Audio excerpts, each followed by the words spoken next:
সম্মানিত ব্যক্তি উপস্থিত আছেন, যার নাম এহসানুল হক। উনি আমাদের এই গাজীপুর ৩ আসন থেকে রিক্সা প্রতীকে নির্বাচন করতে যাচ্ছেন।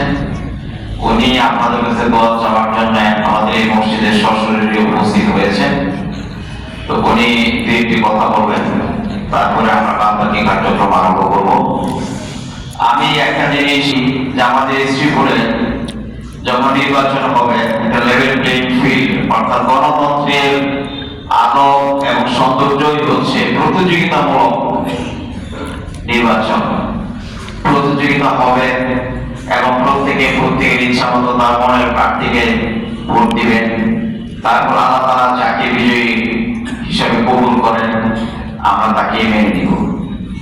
তো আমি একটা জিনিস বলতে পারি যে আমাদের এই গাজীপুর থেকে শ্রীপুরে আল্লাহ তাআলা এত নিয়ামত দান করেছেন যে শ্রীপুরে দেখেন জঙ্গল আছে, নদী নালা আছে, খাল বিল আছে, সমতল ভূমি আছে, তারপর এখানে ফলের গাছ আছে, ফুলের গাছ আছে এবং আমাদের অফুরন্ত সম্পদ এই শ্রীপুরে আল্লাহ তাআলা দান করেছেন। যিনি এখানে নির্বাচিত হয়ে আসুন না কেন, আমরা তাকে অনুরোধ করব যে আমাদের পরবর্তী জেনারেশন যারা এই শ্রীপুরে বসবাস করে তাদের জন্য বসবাসের যোগ্য একটা শান্তিপূর্ণ আমার খুবই জনগণনা করে যেতে পারে। এইটাই হচ্ছে আমাদের বড় কাজ।